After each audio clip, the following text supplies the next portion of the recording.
We are happy to have you here. Concord TV is broadcasting tonight. We welcome anyone who is watching from the comfort of their homes. I'd like to remind you our next forum will be next Wednesday evening. There's a flyer. It's Harold Holzer. It has written a new biography on Concord's own Daniel Chester French. And the program will be here at 7 o'clock on Wednesday evening. I promised that I had nothing to do with organizing tonight's forum, but it does just so happen at my home. I've long had a book that was given to me by my father. It was given to him by a neighbor of ours in Maine, who was one of these wonderful old country doctors who, even as I grew up, still did home visits, and then in the evenings, patients came to his home. And it was actually given to that doctor by his grandfather. It happens to be a biography of the revolutionary leader General Israel Putnam, who I may be related to.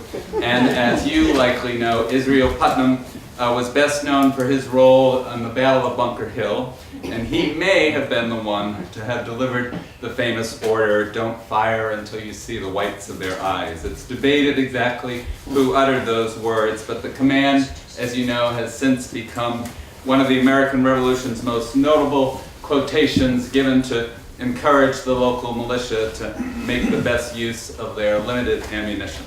So, like many of you, I hope, and others, I have watched programs like Antique Roadshow over the years, and so I brought this 1847 volume entitled The Life of Israel Putnam by William Cutter to get a sense of its value after the program.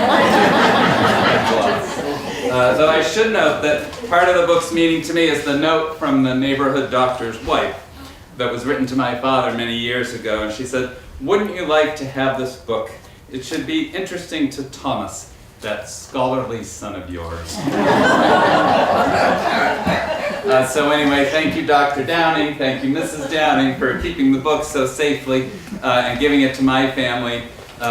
Who would have imagined that I would one day direct a museum dedicated in part to telling the story of another famous battle of the American Revolution. Our speaker this evening, Ken Gloss, is the current proprietor of the Brattle Bookshop, founded in the Cornhill section of Boston in 1825. One of the largest antiquarian bookshops in the country, the Brattle Bookshop has been in the hands of the Gloss family since 1949. It's housed in a three-story building in the heart of downtown Boston. The shop carries an impressive stock of over 250,000 books, maps, prints, postcards, an ephemeral item in all subjects. In addition to its general, used, and out-of-print stock, the Brattle Bookshop maintains an inventory of first editions, collectibles, and 5 fine leather bindings in its rare bookroom. Ken started working for his father George at the age of 5 and has been working there full-time since 1973. It's rumored that his first words as a baby were book. Ken Gloss is the past president of the Antiquarian Booksellers. Please send it. The Association of America's New England chapter. He sits on the associate board of the Boston Public Library. He's appraised books for several universities and institutions, from Harvard University to the FBI. He lectures on antiquarian book field to library groups, historical societies, and other book-interested groups throughout the New England area. He's also written many articles on appraising books, book collecting, and selling. As I alluded to earlier, he's well known for his work on PBS's popular television show, Antique Roadshow, where he's been an appraiser specializing in books and manuscripts since 1998. We're honored to have him here this evening. Again, he'll make some opening remarks, take your questions, and then he's generously offered to take a look at any of the books you have brought with you. I promise to be a good host and not to cut the line. Please join me in welcoming Ken Gloss to the podium.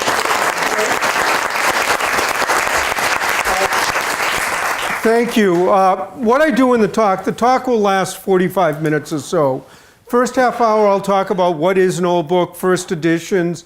I'll show off some of the things I brought, give some stories, anecdotes of places I've been, people I've seen, and a little bit of the background and history of the store.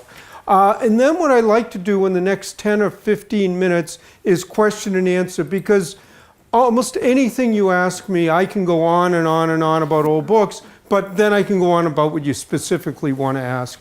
The last minute or two of the talk, I will appraise one or two books from the audience to the whole audience in detail. After that, I'll end the formal part of the talk, but I'll stay here. I'll answer any and all questions. I'll do all of the appraisals. I'll just do them a lot more quickly so we can get out of here tonight, hopefully before it starts snowing. And also I'll mention, one of the things I try to do in a talk is give a lot of anecdote stories and so on about books, book collecting, people, and so on. I do a podcast now called Brattlecast. I have probably about 30 or 40 of them. We release a new one every 2 weeks. There are cards about that. If you like the stories, there are a never-ending amount of them. And listen to the Brattlecast and then say you like it, because that helps more people listen. In any case, the first thing that usually comes up when you talk about old books is, what is an old book? And usually people mean by that, what's a valuable old book? The first printed book was in 1456, the Gutenberg Bible. If any of you have a Gutenberg Bible, let me assure you that it's valuable. Matter of fact, the last time one sold about 20 years ago, half of it went for $5.5 million. Single pages sell between $50,000 and $100,000 on average, and some even more. But any book printed in the 1400s has value. Some more than others, but anything in the 1400s. After that, it depends on what the book is. You can have a book printed in the 1500s. There was a relatively dull and uninteresting book then, and it's still a relatively dull and uninteresting book now, and nobody cares or will pay very much for it. On the other hand, you can have relatively recent books. The first edition of the first Harry Potter book in London, which is a little over 20 years old, has sold upwards of $100,000. So it's all what people are looking for, what they want, and what they're willing to buy. And I get loads of calls at the store, and people say, I have an old book and I know it's an old book, and the way I know it's old is the pages are all brown and crumbling. Well, I point out that's more lousy paper than it is how old the book is. Now, this is a page from a book, and I will pass this around. When I pass around, you'll see it's not terribly fragile. The paper's white, the ink's black. A lot of things that I show off tonight, I won't pass around. I know they're small. They'll be up here at the end. But you'll see this. This book was one of the first books printed with illustrations. It was printed in the 1490s. So this page is a little over 500 years old. And you sort of say to yourself, well, if they could make books like that then, why don't they do it now? Well, there was a big disadvantage to a book like that. First of all, in the 1490s, you had to be quite wealthy to get an education, to learn how to read. You had to be almost nobility to be able to afford to buy a book like that. Nowadays, maybe the books aren't quite as well made, but they're at a price that can be distributed in the millions. And the real value of books is the knowledge in the books and the dissemination of that knowledge, and I think it's a very good trade-off. Whenever you talk about book collecting, somebody will come up and say, I have a first edition. How much is it worth? And I point out that most first editions never came out in a second edition, probably never should have come out in a first edition. Nobody wants them, cares about them, or pay anything whatsoever. A book has to be historically, scientifically, literarily, or for some other reason important that there are a group of collectors out there who want it. And usually when you think of first editions, you think of literature. Dickens, Twain, Faulkner, Fitzgerald, Hemingway, and so on. And even within that, there are a lot of things that can make a big difference in the price. The condition being one of the most important. The paper dust jacket on a 20th century book can make all the difference in the world. My father had a copy of William Faulkner's second book called Mosquitoes. Absolutely pristine, as if someone took it from the publisher, sealed it away. At the time my father got it, he sold it within a week for $750. At the exact same time, another book dealer in the Boston area had the same book, Mosquitoes, Faulkner, first edition. It didn't have the paper jacket, had a few tiny little nicks and bumps, nothing terrible. It took them a year to sell it at $40 because a lot of collecting is prestige. It's able to say, look what I've got. I've got the best. I've got the most wonderful. Essentially, I have what you don't have, and people who can afford it will pay absolute top price for the very, very best, but might not consider spending anything at all for something even slightly less. Other things that can affect the value, signed by the author. Well, once again, if it's signed by an author that's unknown and unheard of, the fact that it's signed doesn't add much. Maybe one of your relatives wrote a book of poetry, had 50 copies, signed it, gave it to family members. It might mean an awful lot to your family, but it doesn't add a whole much to the price. On the other hand, if it's signed by someone famous, that could add hundreds, if not thousands of dollars. If you have a book signed by Ernest Hemingway, obviously that could do it. And almost any area of collecting that you get into, there are nuances that could add or subtract to the value. And I use autographs and signed books to show that off a little. There are some authors that are almost impossible to get their signature. J.D. Salinger, for instance, who wrote Catcher in the Rye. He lived up in New Hampshire. He was reclusive. He didn't appear in public. And other than to a very close personal friend, would not sign a book. Thus, his signature adds thousands of dollars to the value because you just can't get them. A little aside, once in a while someone will ask me, is there anything you've seen that someone brought in that you sort of wished you could have got, but it didn't, and sort of like the fish that got away? I had a man come in one time, and he was a friend of Salinger's. He had a group of letters from Salinger, and they were nice and that, but there was one letter in particular that I really, really liked. Salinger was recounting, looking back on when he first moved to New Hampshire, and he was talking about building the house. And he said there was a bunch of the high school kids up there who helped build the foundation on the house. And he said, and one of those kids was actually a pretty good athlete, that kid, Carlton Fisk. So Carlton Fisk helped build J.D. Salinger's house. And I'll tell you, I think that letter belongs in the Baseball Hall of Fame, probably. Maybe someday. Who knows?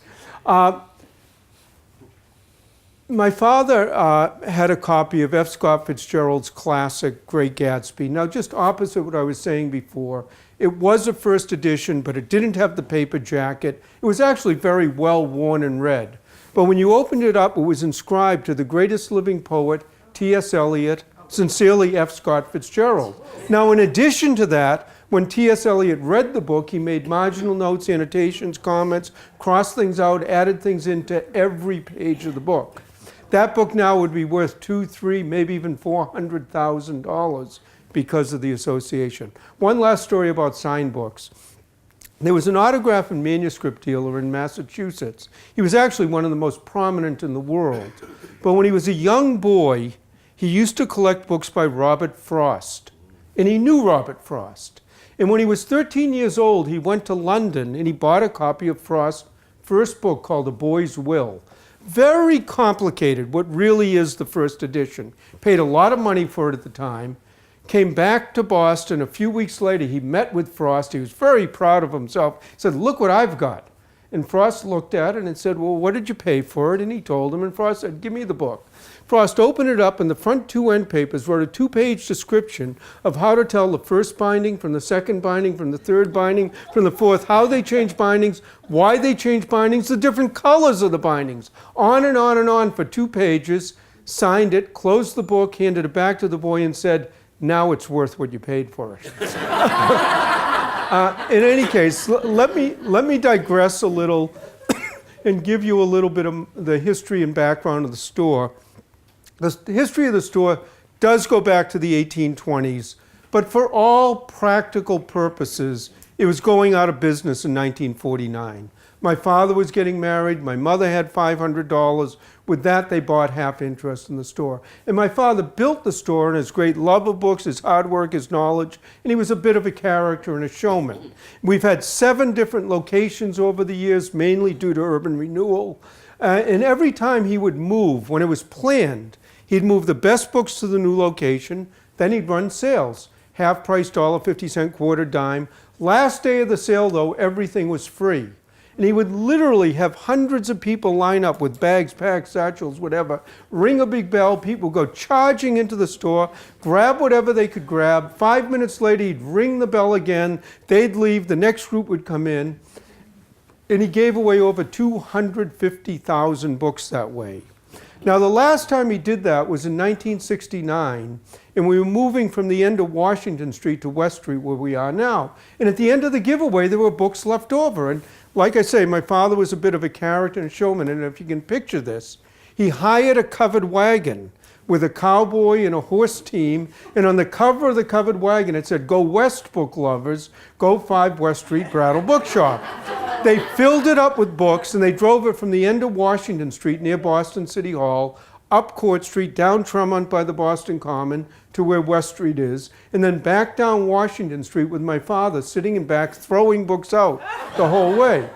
Now, the superintendent in charge of traffic was a friend, told him he could do it all morning, but within an hour the city was in an absolute standstill. They told him to stop. He didn't care, he had gotten his point across, and we've been on West Street since then.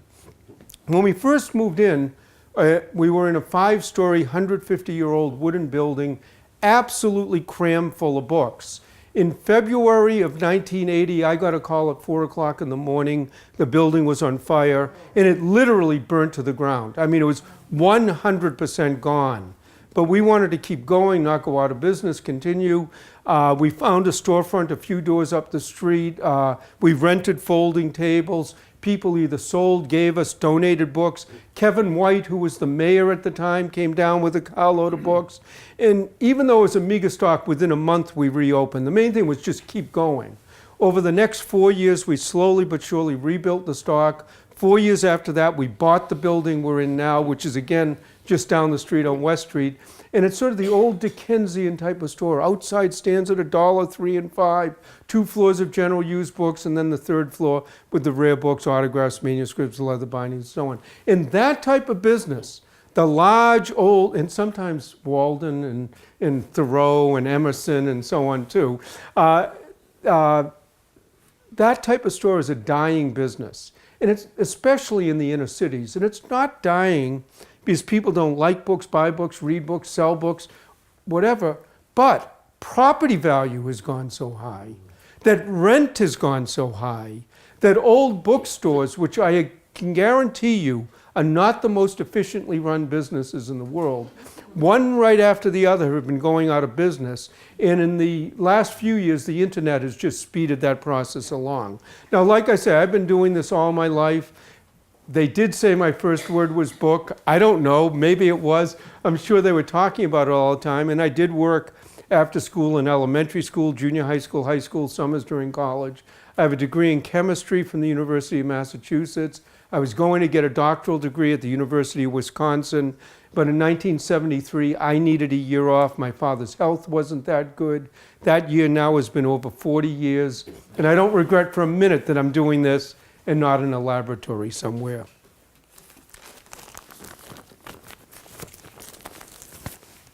If you would ask me what's one item I wish I could find, it's a little pamphlet here called Tamerlane by a Bostonian done in 1827. I know it's small, it doesn't look like very much, but the Bostonian who did this was Edgar Allan Poe. It's his first book, it's a classic rarity in American literature, and actually the first copy to ever really show up and be found was in the 1890s on a dealer's 10-cent table. Another dealer spotted it there, bought a stack of books so it wouldn't stand out, and in 1890 sold it for $1,000. Then in the 1950s, there were 2 postmen in the New Bedford area who were book scouts. And being postmen, they knew where all the yard sales were. Bought a trunk of books at a yard sale, bottom of the trunk is a Tamerlane. Families got involved, they got to negotiating. After 6 months, they sold it for $10,000. Now, I don't know if it was worth it, because they started off best of friends. By the time they sold it, they never spoke again. But they got their $10,000. And then a little over 20 years ago, an antique dealer died in the Newburyport area. His whole estate was auctioned. Paintings, prints, furniture, antiques, books as a group, $600 to an antique dealer in New Hampshire. They took all the pamphlets, put them in a box, $15 each. Someone picked out a Tamerlane, and a little over 20 years ago sold it for $198,000. And someone a few years ago sold one for $800,000. And let me just say, this is a facsimile. A lot of what I bring are original, but I don't bring million-dollar pamphlets. But if any of you want to take a close look and then go home, check your attic, cellars, basements, whatever, if you find one, please give me a call. A lot of the fun of collecting is learning about something, is studying it, is appreciating it. It's really your knowledge that makes something interesting and thus valuable. Someone might look at something and say, oh, that's a scrap of paper. Someone else might say, that's a broadside that led to the Boston Tea Party, that led to the American Revolution, that led to our country's independence. So it's really that knowledge and understanding that makes something interesting and thus valuable. Now, here's an item that on the surface I think is interesting, but the story behind it may be even more so. This is on White House stationery. It's dated April 11th, 1933, and it starts, "Dear Jim, I want to send you this note to tell you how happy I am that you are to represent the United States in Poland. It's a most important post, etc., signed always sincerely, Franklin Roosevelt. And it's to the Honorable James Michael Curley, Mayor of Boston." Now, on the surface, this seems like a great honor. It's an ambassadorial appointment. Well, Curley didn't think it was such an honor. Matter of fact, I think he thought Roosevelt was trying to get rid of him, which of course he probably was. And Curley's response to Roosevelt was, remember, this was 1933, he said, in Poland, with Germany on one side, Russia on the other, you should send your worst Republican enemy to Poland. He said, matter of fact, if you think it's so important, why don't you quit and go there yourself? Now, Curley's opinion of Washington didn't change over the years. We also have about 10 letters he wrote to his wife when he was in Danbury prison. Now, even though these were personal letters, he was still very much the politician. And there was one quote I particularly liked. He had just gotten into prison, and he wrote to his wife, and he said, "Many of the four-legged creatures in my cell have more honor than the two-legged creatures in Washington." In any case, enough for Curley. We get a lot of things in that aren't just books, but paper, ephemera. Here's a program from the 1912 World Series, where the Red Sox played the Giants. The Red Sox won the World Series in 1912, won a few more times in the teens, and then we had to wait an awfully long time. And, you know, and I just think about this, and the Red Sox won in the early 2000s. They've won a few times. Now we're in the teens. I hope we don't have to wait as long again. And not only is it a baseball item, but on the back, there's an ad for Arrow shirts and collars. Collars are $2 for $1, shirts are $1.50 and $2. I don't think you'll get them for that nowadays. It's also become very popular to go on cruises and cruise ships. And I have a brochure here for a ship, tells you wonderfully built, where to book passage, and anyone who wants to go on the Titanic. This is a brochure for it. And almost anything you can think of, there are people out there who are interested. There are whole societies of Titanic historians who do nothing but study the Titanic. There's a tendency when you talk about collectibles or collecting, I mean, I do books and autographs, manuscripts, and so on, but that everything seems to be worth thousands, hundreds of thousands, millions of dollars. And I like to point out, not everything has to be high priced to be fun. Old Life magazines. Here's one with Errol Flynn on the cover. Another with Elizabeth Taylor when she was 15 years old. And the large majority of these sell for a few dollars at most. There are a few exceptions, but the large majority, there are so many of them around, but they're a lot of fun. And on a wall at our store by a stairway, we used to have a few hundred of the more famous covers. And people would stop and stare at that wall for a half an hour, sometimes even an hour at a time, lost in thought and memory. They loved them for the covers, the stories, the articles. They made wonderful birthday or anniversary presents if you fell on the right dates. And then there was one day a regular customer came in and he bought about 50 Life magazines from World War II. And it wasn't what he normally bought. So I said, why are you buying these?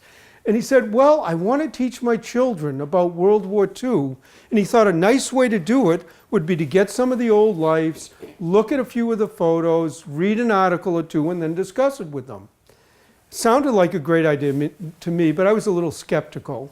He came in a few weeks later and I said, how's it going with the Lifes? He said, fabulously, but not the way I thought. He says the kids don't care about the stories, the articles, the photographs, but they love the ads. And he said, and it turns out by looking at and discussing the ads with them, he could teach them more about what the United States was like during World War II than probably if they had read everything else. I have other things here. I have a cookbook from the 1700s. Some of the recipes are wonderful. And then you have how to bake eels the common way. And I don't know if I want to bake them anyway, but that's beside the point. One of the most interesting parts about the business for me is going out to houses and estates. It's almost like being Jim Hawkins on Treasure Island, never knowing what you're going to see, what you're going to find, the people, the places. And I'll relate a few of those stories to you, and then maybe after that see about some questions. I was out of the store. I got back. There was a message that a Mrs. Fisher had called and had some books. I called her up and she said, oh yes, my father died in Providence. He has 500 art reference books. We want to get the best price we can. We're inviting a number of dealers down to bid on them. Would you be interested? Well, 500 art reference books sounds like a good library. Providence is fairly close. There was no problem. They lived on an old street called Benefit Street up near Brown University. Got to the house. It was a large old colonial house. I got led through the house into a courtyard, into a garage. Second floor of the garage, they had 5,000 books. Well, it turned out her married name was Fisher. Her father's name was John Nicholas Brown. Family founded Brown University, one of the wealthier families in the country. And after about 8 months, I bought about 70–80% of the books I wanted. And I was happy and she was pleased. And she said, my mother has a lot of books. Most are being given to the university. Some are being sold at auction. But would you like to go to Newport to take a look at the books there? Well, their house in Newport is one of the mansions on the ocean. I mentioned this to my wife. She decided to come with me on this deal. And one of the fascinating parts about it was being in one of those mansions that was still being lived in by a family. And at one point, wandering from the basement to the attic, all on my own, without a tour guide saying, come here, go there, don't touch this, but literally just wandering through the place. It was fascinating. Another time I got called to Newport to do an appraisal. Now, when I come to groups like this, I do hundreds of free appraisals. Matter of fact, my goal is that whenever you think of an old book, you think of me in the Brattle Bookshop. I don't care if you think of 10 others, just as long as I'm one of the 10. And one of the ways I feel I can do that is by giving out as much free information as reasonable. But there are times when people need formal written appraisals for insurance, estate tax, then we discuss a fee. Any case, another mansion in Newport, not quite as big as the Browns. This was the Perry family. Commodore Perry, Oliver Hazard Perry. And what they had was a whole stack of papers from the War of 1812. During the war, their family were privateers. They're privateers if you're on our side. They're pirates if you're on the other side. It's all the way you look at it. But it was the day-to-day accountings of the ships. And they were fascinating to read through. They would sometimes capture a ship and realize tens of thousands of dollars profit. In 1812, that was an incredible amount of money. Then one day, one of the ships got into a battle. The ship got hit. The captain got hit. He lost his leg. 3 days later, there was a tiny entry at the bottom of a page, and it said, Captain, $5 bonus, loss of leg. And that was the last you heard of the captain. So that's changed a little too. When my father was still alive, and he died in 1985, so it was a while ago, we got a call from a lady. She was very vague about her name, who she was, what she had, but it sounded like she might have a few interesting things. She lived in Sharon, so it wasn't far. We got to the house. It was a little ranch house. Paint was peeling, weeds were growing, and you sort of say, oh, what's going to be here? She answered the door. She was quite elderly. We walk in, And there are just gorgeous antiques everywhere. I mean, really, really beautiful antiques. And she got to talking. It turned out she was originally from the Boston area, but she had married the Prince of the Ukraine, the cousin of the Tsar of Russia. He had escaped just before the revolution. And she told story after story about being Russian nobility in Europe and all the court intrigues and all the goings on, how T.E. Shaw used to stay at their house all the time, how she didn't think he accidentally died on a motorcycle, but there was a lot more to it. T.E. Shaw, of course, was Lawrence of Arabia. And she went on and on and on with these wonderful stories. Turned out her books were lousy, but the stories were absolutely wonderful. And when we first got into her house, on one of her walls, she had 10 watercolors. They were this size. They were pastoral European scenes. And when I first saw them, I thought they looked nice. And the more she talked and the longer we were there and the more I looked at them, the nicer I thought they were. And I finally said to her, those 10 watercolors, they're really nice. And she sort of turned around and said, oh, yes, they're all Turners. So she had 10 original Turner watercolors. And it's like, oh, yes. Yeah. So, probably $1 million worth. So you never know what you're going to see, the people, the places, the characters. And matter of fact, speaking of characters, it must be almost 15 or 20 years ago now that we went to one of our customers' 100th birthday parties. Now, when you go to a man's 100th birthday party and he tells you he just got back from Barcelona, he's going to give a lecture in Florida, and he's been asked to lecture in Tokyo. And I finally said to him, wait a minute, you're 100 years old. Don't you think Tokyo is an awfully long way to go? And he said, well, when I used to work, it took me well over 25 hours to get to Chicago. He says, I don't think Tokyo's a whole lot further than that nowadays. And here's a man who could tell you about one day sitting down to dinner with Henry Ford and Thomas Edison. And obviously he was a younger man at the time. He said he was really looking forward to this dinner and all the learning and insight he was going to get from these two men. He was excited about it, so we got to the table a little early. Said about 5 minutes later, Ford came in and sat down next to him. And about 15 minutes later, Edison came in. Now, Edison was elderly, had one of those big horns for hearing, sat down opposite. And he said the first thing Ford turned to Edison and yelled, "My Tom, you look very good." And Edison turned and yelled, "It's the Carter's little liver pills." This man said all night long, all they did was yell about Carter's little liver pills. And he said next time he wanted to learn something, he went to the library. Now I can go on and on and on with these stories. I'll tell one more and then maybe see about some questions. We get hundreds of phone calls at the store. People wanting to know, do you have a book? Can you get a book? How hard is it to get the book? Does the book exist? Or what's the value? How much is it worth? And so on. Most of those questions, either I or the people I work with, we can answer right off the top of our heads. Some are a little more involved. Some take some real research. But that can be fun. But every once in a while, you get a call that really stands out. And again, this was a while, but I answered the phone. Hello, Brattle Bookshop, can I help you? Lady, elderly, very thick Irish brogue. And the first thing she says is, "President Kennedy slept with me." You have to admit it gets your attention. And she went on to explain that she had worked for the Kennedy family. She had been his nursemaid when he was 3 and 4 years old. He used to fall asleep in her arms. So we did sleep with her, but not what you first think. And what she had was a whole series of handwritten letters from the president. Now, presidential letters of any type have value. Handwritten letters from later 20th century presidents are hard to get, expensive, rare, and she wanted to get an offer on them. I was actually skeptical about that, but I thought she'd be fun to meet. I went to her house. She was great, wonderful stories. The letters were fabulous. I gave her what I thought was a tremendous offer, but much as I suspected, there was no way she could sell these letters. Letters were part of her family. I left a note behind. As far as I know, her family still has them. Again, maybe someday I'll hear about them again, but whatever. As I said, I can go on and on and on, but why don't I see if there are some questions? And quite honestly, anything you ask me, I can go off on a tangent. Yeah. A friend of mine used to collect Washington and Lincoln letters at auctions, Yeah. and he would sell them to college presidents. He made quite a bit of money. Well, what you're saying is a friend of yours collected letters of Washington, Lincoln, whatever, bought them at auctions and then sold them. That's not really collecting, that's being in business. That's buying and selling.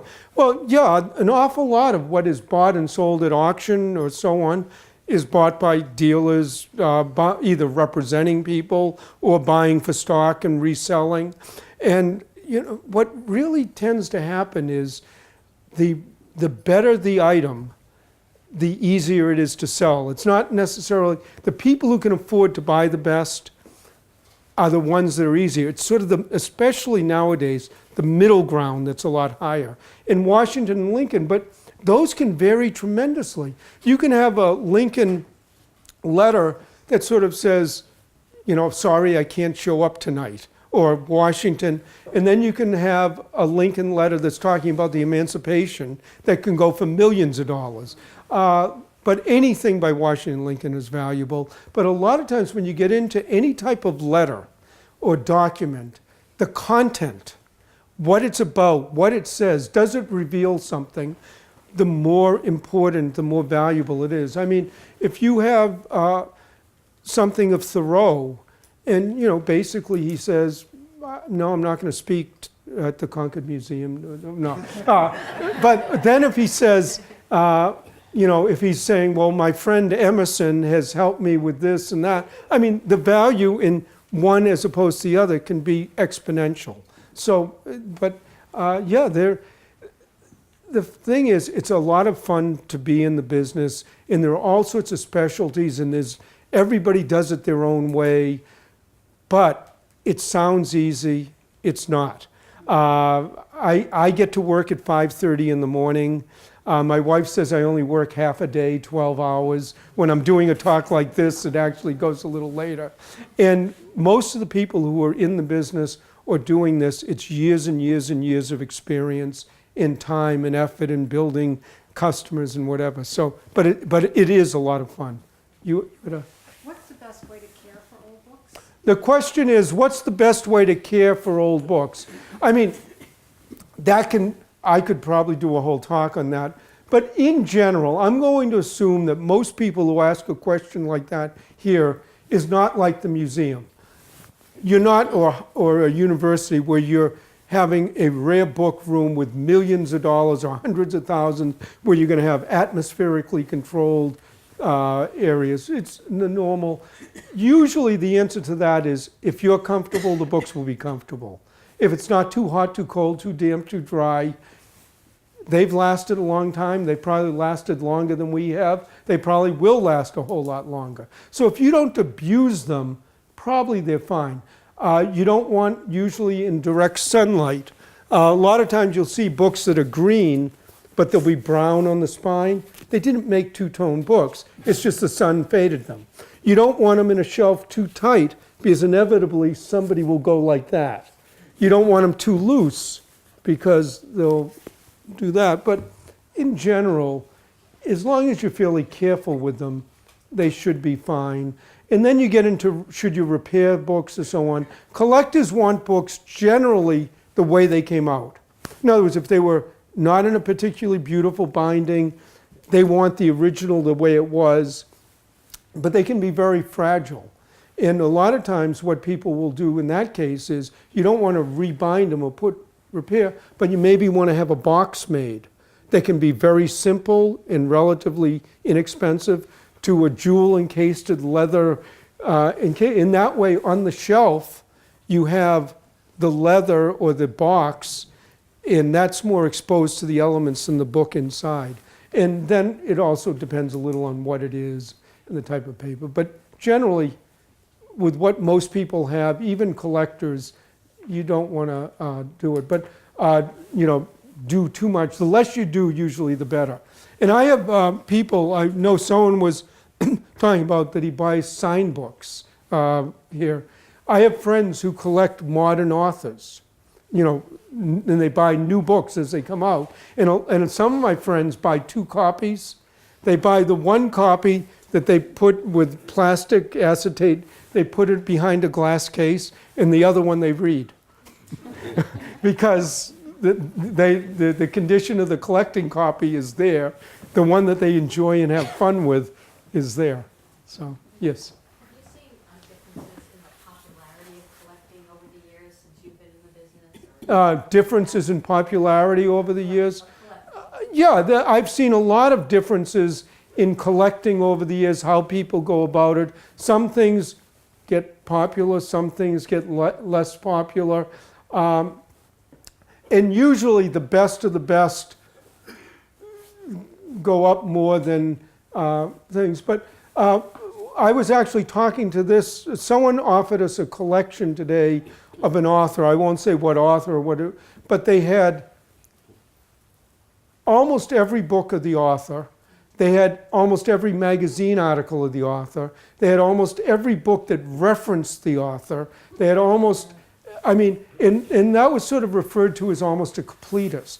And there used to be a lot of collectors that would collect like that. In other words, try to get every single possible thing that an author did. What has happened more recently is the people tend to collect the high point. In other words, if they're collecting Fitzgerald, they just want Great Gatsby. They don't care about the rest.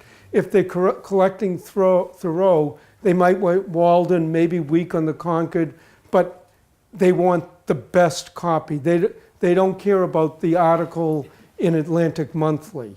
And when you get into, and this is actually, 30 years ago, leather bindings were selling for much higher prices. The best still sell, but people don't decorate Victorian now. So it's sort of like the brown furniture that, since they're not decorating that way, the book. So things do go up and down, but many times what I say is, why should my children be interested what I was interested in, or because I wasn't necessarily interested in what my father, I mean, I went into the business and I love it, but some of the things literature that he liked, so it changes and you always do see trends, and which is one of the reasons when you collect, one of the first pieces of advice almost everybody will give, get something that you like, that you enjoy, that you have fun with, and have fun with it,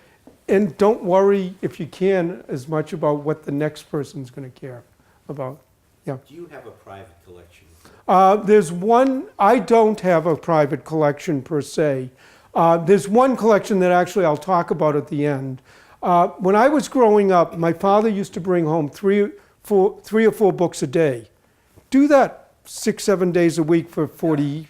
So our house had heaps and piles. And my father always meant to read like a chapter, maybe a dust jacket, maybe an introduction, but there were piles. And I think I reacted to that I read a lot. I read a lot about books and book collecting. I read a lot of local history, New England history. And then I read Stephen King, and I have a daughter who lives in Africa, so I'm reading Out of Africa by Isaac Denison. And what catches my, but I tend to read it, and then I bring it back to the store, and then I bring something else in. My wife had a collection of 1,000 books on jazz. Some of them really nice, a lot inscribed. And she also had signed studio photos of musicians and so on. And about 8 or 9 years ago, she decided to sell the whole collection. And this gets a little into what you were saying. And one of the reasons she decided to sell it, somebody was very interested. And she said, another 10 years from now, most people aren't going to know who most of these musicians are. And I don't know. And so she said, this is just a good time, let it go. So that's another thing that what people, another thing that's changed, books on World War II used to sell really, really well. Now, every third house we get a call from, they're selling collections on World War II, and of course they were the ones that were buying them. So even demographically that changes in the back. The question is there value in old sheet music? And I'll take maybe one more question after this. Any subject that you ask, a general question like that, there is some and there are others. In general, old sheet music doesn't sell for a lot of money. I mean, It can be very decorative, especially if you have Fred Astaire and Ginger Rogers or Judy Garland. And most of it is a few dollars at best. But if you have an old piece of sheet music that has an airplane on it, a train on it, maybe a baseball theme, there are a lot of collectors who collect baseball, who collect trains. So it's almost the cross-collecting in a way that has it. Or if you get a piece of sheet music that's George Gershwin and he's signed the sheet music, or a famous musician, well, yes, but in general, the sheet music that people have had, the popular music, almost by definition, the popular music or the bestseller book or the most sell millions. And if there are millions that have sold, generally they can be very great, but they just a lot of them. And I'll take one more way in the back. And Is there anything that people should look out for, in terms of fraud when you're buying an old book? When you think you have an old book, how can you tell if it's authentic? well, the question is, how can you tell if a book is authentic or fraud or so on? Part of that is you just have to, be knowing who you're buying from. Fraud doesn't happen very much. People don't forge books, generally, because it's just very expensive and very complicated. It has happened, but it generally doesn't. But what might be is someone might sign something, a signature, a forged signature. And if you think about this, if the forger is good enough, you're never going to know, because by definition, if they're really, really good, then you don't know. Whereas if they get found out or caught, they're not as good. But part of that is, yeah, there are times when that happens. There's, and again, I'll end a little with this, but there was one forger, and there was sort of a brilliant scheme in Utah. And he used to forge documents that questioned the basis of the Mormon religion. And he was very good at it. I mean, he created these things. The thing is, he sold them to the Mormon church, who didn't want anybody to see them. And of course, if you're forging something, he eventually got caught. He eventually murdered 2 people. And let's just say, if you defraud the Mormon church and murder people in Utah, he's never getting out of jail. The other thing, though, that you obviously have to be careful. You obviously don't want to make a mistake. You obviously, want to buy from somebody, because people can make honest mistakes on things too. But one of the things that I point out is, one of the biggest mistakes in collecting that I can tell you is, I've had a collector or two who say, I'm so careful that over the last 30 years, I've really never made a mistake. And what occurs to me instantly is that's probably the biggest mistake you've ever made. Because if you don't take some chances on some things, you probably are passing by a lot of great things that you should have gotten. And if you make 1 or 2 mistakes along the way, that's part of it. So, and also, the more you do it, and the more you learn, and you actually become a specialist in what you're collecting, you probably know more about it than most of the people, dealers, and so on, and you recognize it. Or you get friends who know it. And nobody can know everything. I'll tell you what, at this point, why don't I do 1 or 2 appraisals? Did anyone bring a Victorian cloth book with a very decorative cloth binding? And did anyone bring a Bible? No? Yeah, because if nobody did, I just happened to bring one. And did anyone bring a Bible? And yeah, that one will do fine. No, that's actually better for what I want. And did anyone bring a Bible? Okay, if nobody did, that's fine, because I'm going to tell my Bible story anyways. Basically, the reason I asked for these, they lead into stories. Let me first say something about appraising. When I appraise at a group like this, I usually give a retail price, that price which you would pay if you came into my store or a store like mine. It is not what you would get if you're selling the book. If you're selling, you should expect about 1/3 to 2/3 of the retail. If you get to the very low-priced items, the markup might even be higher just because you're going to make some money. When you get to the much higher prices, the percentages can come down. For instance, a number of years ago, I bought a copy of Audubon's Quadrupeds, not the birds, but the animals, but the big folio. At the time, I paid $100,000 for it. I sold it within 2 weeks for $105,000. That's only a 5% markup, but it's $5,000. Well worth the time and effort I spent, and I pretty much had it pre-sold before I even bought it. So when you get to the much higher values, especially if something will turn over quickly, percentages can come down just because of the amount of money involved. Also, everything I say is subjective. In other words, the fact that I say something's worth $100 doesn't mean a colleague of mine won't say 125 and another colleague say 75. So if you're not sure, get a second, third, fourth, fifth opinion. There's nothing wrong with that. It's just more a matter of how much time and effort you want to spend. In any case, the first book we have here is Little Women and Little Women Married.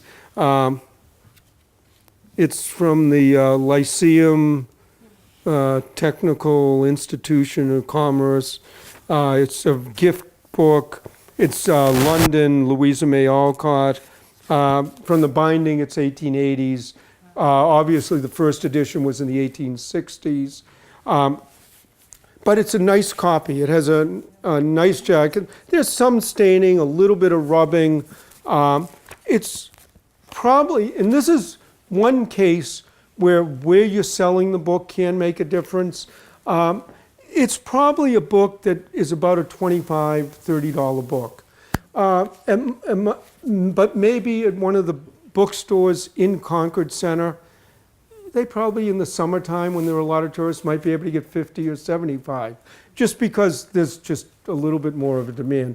The internet has spread that out a lot now, but it's still, you've got the tourists here. But in any case, one of the reasons I asked for this is a lot of books, before they had dust jackets as we know them, which started around World War I, before that, there were dust jackets, but they were literally jackets. A lot of books had very decorative covers.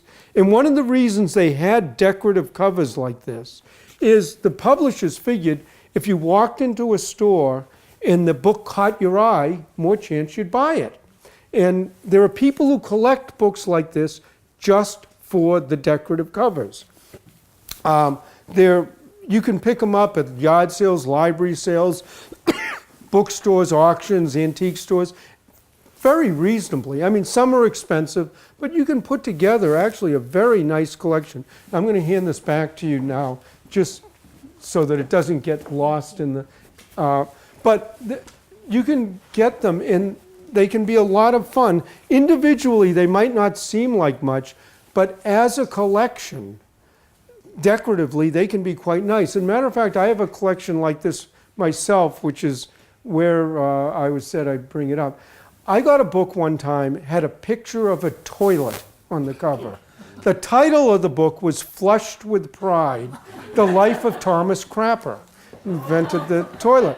So I brought it home, I showed it to my wife, she took one look at it and said, we have to put this in the bathroom. So we did. A couple of days later, I got another book with a big eye staring out of the cover. And the title was We Never Sleep. It was a history of the Pinkerton Detective Agency. But with a big eye staring at you, I thought, put that in the bathroom too. Now, this is a little half bathroom, so there's no shower, no steam. Next thing you know, we built bookshelves, and now we have 300 or 400 of these Victorian-style decorative books in the bathroom. People walk in, they're a little taken aback, but there's loads of reading material. And one of the rules of the collection is that nothing can be valuable because every once in a while a book falls off the shelf, and you can imagine where it ends up. I want to end the talk talking about Bibles, and one of the reasons I like to finish with that is the Bible is the most commonly printed book of all time, probably always has been, probably always will be. And we sometimes get 5 and 10 people a week who call up and have 100, 200-year-old family Bibles. And in most cases, we have to say to them, if this is your family Bible, and it's been handed down through the generations, sentimentally it's priceless. Monetarily, maybe not so much. If it's one of those big, and there are exceptions, it's always worth checking. There's the Gutenberg Bible, there are others that are valued, so it's worth checking. But those big old family Bibles from the later 1800s, beautifully embossed, leather, they can go in mint shape for $100 to $300. They make wonderful gifts for ministers, priests, divinity students, whatever. But break one clasp, have one hinge go, they lose all that value. Now sometimes at the beginning, middle, or end of those, there are family records, sort of birth, death. Those can be invaluable to the local historical or genealogical society, but they many times only want to Xerox out that page, maybe the title, but they don't want the whole Bible. And one of the things that was mentioned, I have done the Antiques Roadshow for years. It's a lot of fun. It's one of the great ways to see the country. Anywhere you go in this country, if you make any type of effort at all, it's beautiful, the people are wonderful, maybe don't talk politics or religion, but, and so on. And that show's made it wonderful for doing that. And the way that show works is you appraise on a day from about 7:30 in the morning till 7:30 at night, almost nonstop. They give out 3,000 to 5,000 tickets. Each person brings 2 items, so there's 6,000 to 10,000 items. They pick about 70 to 80 for TV. That makes up 3 hours of television. You sit at a table next to the music appraisals, next to the posters, next to the... And you have to get there a little bit early. And I remember one of the shows, the 3 book appraisers were sitting and saying, how many Bibles do you think we'll see today? And we counted 75 family Bibles in one city in one day. And matter of fact, sometimes depending on who the other appraisers are, we sometimes have a little pool going now. One last story about Bibles. I got called to a large old church in Boston, well over 100-year-old church, to do an appraisal. They had a huge library that they had just accumulated over the time. And actually, I spent almost a day there. They had some really nice books. But at the end of the day, the priest said to me, could you come down the basement? There are a few more books. I went down the basement, looked at those books. And then there was a closet, maybe somewhat like whatever you've got behind those doors. But the priest opened the door and front to back, floor to ceiling, top to bottom. It was stuffed with thousands of old Bibles. And I looked at the priest and I said, what is this? And he says, well, people hate to throw away a book. They feel it's sacrilegious to throw away a Bible. So what happens when a parishioner dies and the family doesn't want the Bible? They come and they present it to the church. And he says, what do? We very graciously accept it. We don't want to offend anybody. Then we go downstairs, open the door, put it in with the rest of them. And he says, and we can't drive a dumpster up to the back of the church and fill it full of Bibles. That just wouldn't be right. So I use it as an example to say that if you want to give something to a charity, ask them if they want it first. If they want it and can use it, great. But otherwise, you're really not doing anyone a favor. Let me first say, I have my card up here. If you have anything, don't ever feel that you're bothering myself, the people I work with. We'd rather have 100 people call with nothing special than to have the 101st person say, I just threw away a Tamerlane. I also, like I said, if you like the stories, if you go on Apple or our website and look at Brattlecast, every 2 weeks I put out a new 15 to 20 minute just telling stories about book collecting. In a way, the way I do the appraisals is in a crowd scene. I don't do it to everybody. We'd be here all night, and I know nobody wants to do that. But I just do it in a crowd scene. If you want to stand over my shoulder, listen to what I'm saying, so on, and I will stay and do any and all, I'll do them quickly. If anybody has a whole stack of books and there are people waiting behind you, I'll only do 1 or 2 and then ask you to go to the end of the line. I'll do them all, but in that, and literally I'll just say, thank you very much, and then literally just come up, crowd around, and I'll just do them. Thank you. And it literally just brings things up.